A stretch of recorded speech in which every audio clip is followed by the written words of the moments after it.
that a metaphor? The palm leaves of Palm Sunday, and I had this great idea, and they turned to ashes. They turned to ashes. And that's what happens in life, doesn't it? Well, today, the sermon is going to be what I would like to call a musical Bible study. A musical Bible study. And why is that? Because, well, we have a problem with the Bible. We do. We have a big problem with the Bible. You know what it is? It's sacred. It's sacred. Let me tell you why that's a problem for us. Sometimes when we're reading the Bible or we're hearing the Bibles told to us, it is so sacred that we don't feel like we can touch it. We don't feel like we can really get into the story and understand really deeply what it means to us in our lives. So, I thought up of this way to try and help us understand the Bible in a new way, so that we can get into the mud and get into the desert and get into the wilderness with Jesus today. So I thought earlier in the week, well, let's go into the woods. And some of you may know Stephen Sondheim wrote a musical called Into the Woods. So that's what I'm going to do. I'm going to sing 5 songs from Into the Woods as a way of getting into the story of going into the wilderness with Jesus. So, how many of you know the story of Into the Woods? Know the musical? There's several of you. You've seen the movie perhaps, or things like that. Well, it's a huge mashup of fairy tale creatures and people. You've got Cinderella and Prince Charming, and you've got Jack of Jack and the Beanstalk fame, and you've got Little Red Riding Hood, and you've got the baker and the baker's wife, and you've got giants, and you've got witches. You've got all these characters coming together in this new story. But first, you have to go into the woods. So we are going to go into the woods along with Little Red Riding Hood.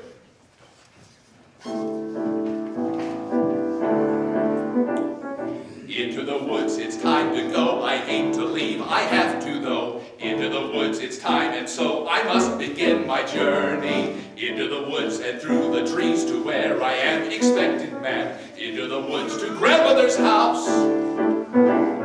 Into the woods to grandmother's house. The way is clear, the light is good. I had no fear, nor no one should. The woods are just trees, the trees are just wood. I sort of hate to ask it, but do you have a basket? She's stealing bread from the baker. Into the woods and down the dell, the path is straight, I know it well. Into the woods, and who can tell what's waiting on the journey? Into the woods to bring some bread to Granny, who is sick in bed. Never can tell what lies ahead, for all that I know, she's already dead. But into the woods, into the woods, into the woods to grandmother's house and home before dark. So everybody goes into the forest. Everybody goes into the wilderness. You too have gone into, or presently in, the wilderness too. And we go into the wilderness and into the forest with our wishes. Just like all of our characters have gone into the woods. But there are dangers in the woods. There are lions and tigers and bears, oh my! But there's also wolves. There's also giants. So one way of thinking about giants to put into our own life is we have our own giants in life. They're called car accidents. They're called heart attacks. They're called strokes. They're called war. They're called terrorism. They're called cancer. These are giant issues that just come in out of nowhere, as if they have dropped out of the sky and into our lives. And that is what Jack is contending with. He climbs up the beanstalk. You know the story. He's gotten the magic beans and his mother's thrown him into the garden, and the beanstalk climbs up and he goes up there and he meets the giant. So the next song I'm going to sing is Jack explaining what he has experienced up there in the sky with the giants. There are giants in the sky. There are big, tall, terrible giants in the sky.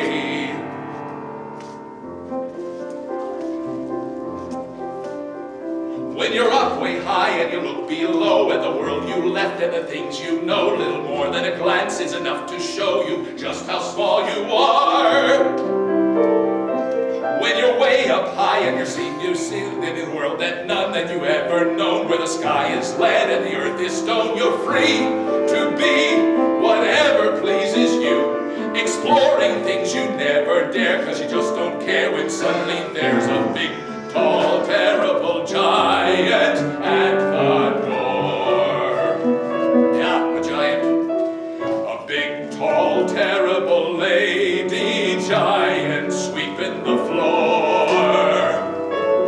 And she gives you food and she gives you rest. And she draws you close to her giant breast. And you know things now that you never knew before. Not till the sky. Only just when you made a friend and all in, you know she's big, but you don't feel small. Someone bigger than her comes along the hall to swallow you for lunch. And your heart is lead and your stomach's stone, and you're really scared of being all alone. And it's then that you long for the things you've known and the world you left and the little you own. The fun is done. You steal what you can and run. And you scramble down and you look below, and the world you know begins to grow. The roof, the house, and your mother at the door. Ah, the roof, the house, and the world you never thought to explore. And you think of all of the things you've seen, and you wish that you could live in between. And you're back again, only different than before. After the sky, there are giants in the sky.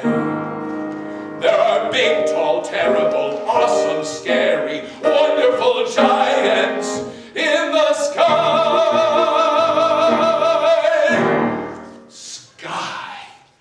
And you know what happens. You know what happens. He chops the beanstalk and is able to escape with all the gold and the jewels of the giant. And the giant falls and falls and falls to his death. Now I'm going to skip over a lot of songs right here because we don't have that much time and we need to have a full cast in order to do it. But we are at the end of Act 1. And all of the characters have gotten their wish. Surprise! It's a fairy tale. Everybody is supposed to get their wish. Be careful what you wish for. You just might get it. At the end of Act 1, everybody has gotten a wish, and they're at the huge wedding for the Cinderella and Prince Charming, and in the background we see another beanstalk climbing to the sky. So as Act 2 begins, what has happened is the giant's wife is really upset. And she has climbed down onto the earth, and she is crushing everything in her path, seeking vengeance against Jack. And what has happened is many people have been crushed too The giants are in the land. Could be Ebola. Could be something else. The giants are in the land. And the baker and his wife have gone to warn the castle that they need to do something about these giants. And when they're there, they get lost. And lo and behold, what happens is the baker's wife runs into Prince Charming. Now, Prince Charming, well, as he says it, he was made to be charming, not sincere. And he has gotten a little bored. And so Prince Charming is in the woods for a reason. And being his charming self, he is able to woo the baker's wife, and she is, of course, charmed. And they have their moments.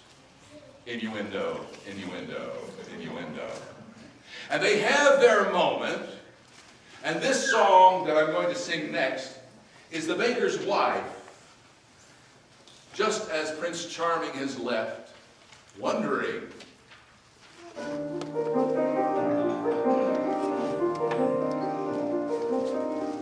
what was that?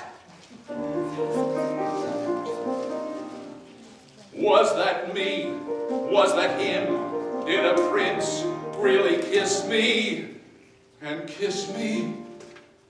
Kiss me? And did I kiss him back?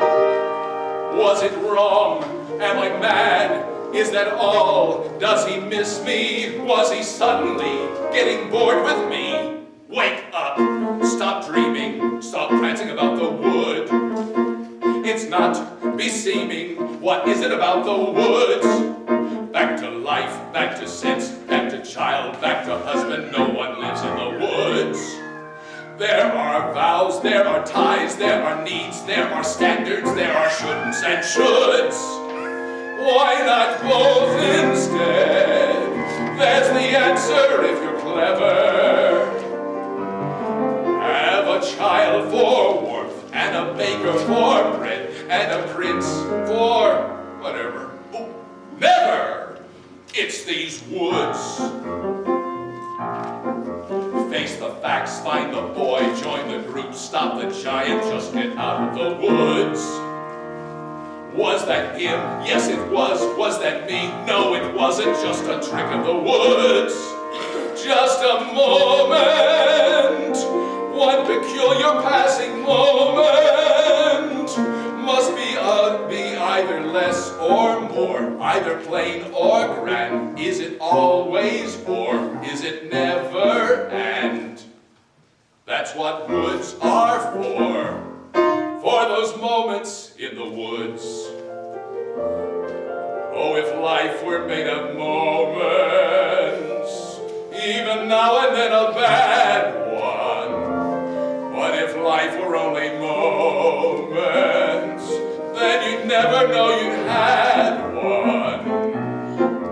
First a witch, then a child, then a prince, then a moment. Who can live in the woods? And to get what you wish only just for a moment, these are dangerous woods. Let the moment go. Don't forget it for a moment, though. Just remembering you've had an and when you back to or makes the or mean more than it did before. Now I understand,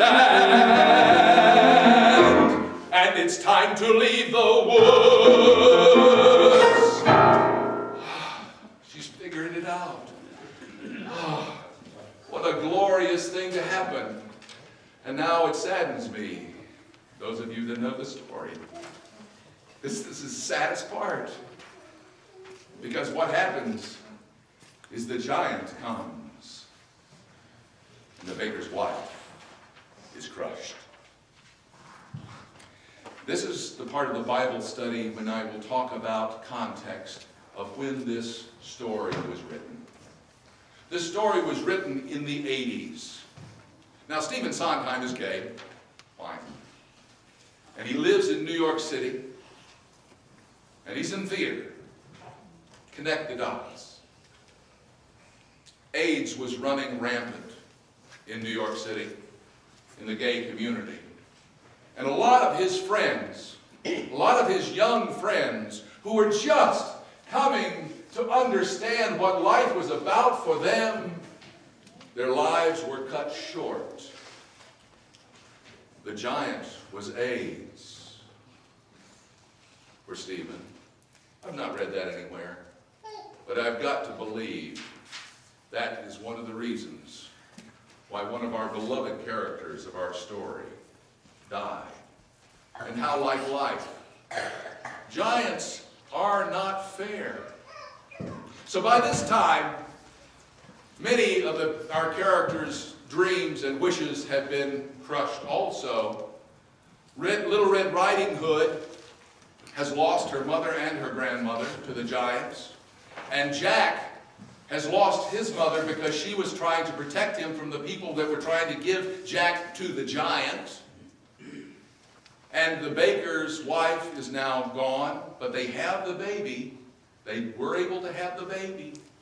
And so the baker is with the baby. And now Cinderella, those birds told her what Prince Charming had been up to. And she recognized that even though he was nice and he was charming, that's different from being good. So, consequently, she leaves Prince Charming. They are all in the woods together. And they are really feeling sorry for themselves and feeling very alone. But then Cinderella reminds us, she has had an experience, as you'll remember, from her fairy godmother. And she recognizes that we are not alone. None of us are ever alone. And so this song is sung by Cinderella and the cats.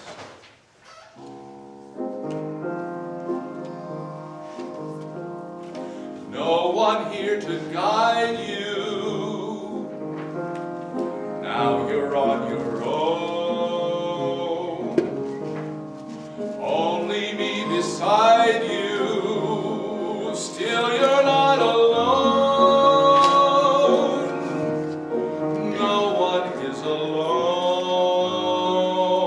Truly, no one is alone. Sometimes people leave you halfway through the wood. Others may deceive you. You decide what's good. You decide alone. But no one is alone. People make mistakes. Fathers, mothers, people make mistakes, holding to their own, thinking they're alone. Honor their mistakes, everybody makes one another's terrible mistakes. Witches can be right, giants can be good. You decide what's right. You decide what's good. Just remember, someone is on your side. Someone else is not. While you're seeing your side, maybe you forgot. They are not alone. No one is alone.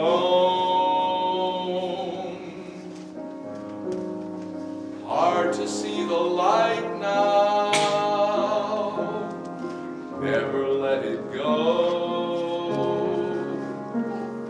Things will come out right now. We can make it so. Someone is on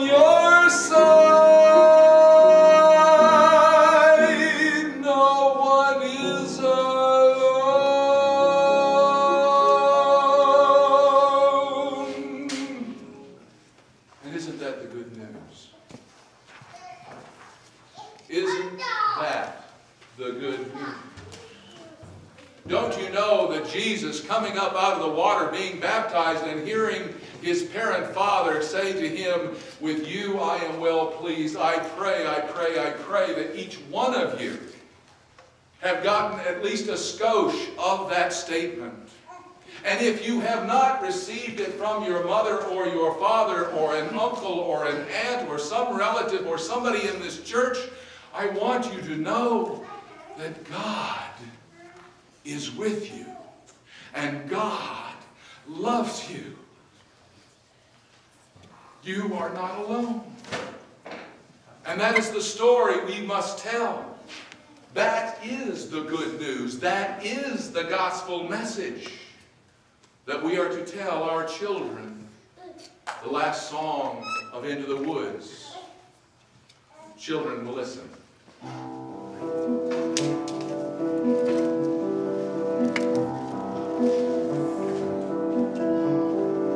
Careful the things you say, children will listen.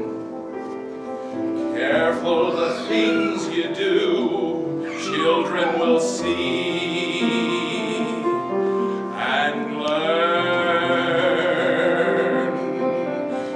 Children may not obey, but children will listen. Children will look to you for which way to turn, to learn what to be. Careful before you say, "Listen to me." Children will listen. Careful the wish you make. Wishes are children. Careful the path they take. Wishes come true, not free.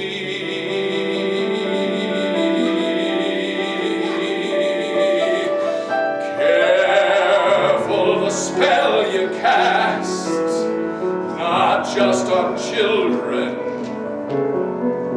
Sometimes the spell may last past what you can see and turn against you. Careful the tale you tell, that is the spell. Children will listen.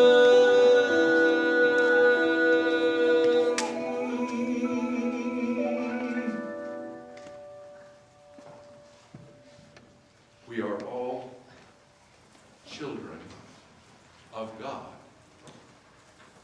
We have been called into this world to be children of God. Let us share the good news of God's love with one another and with our children. Amen.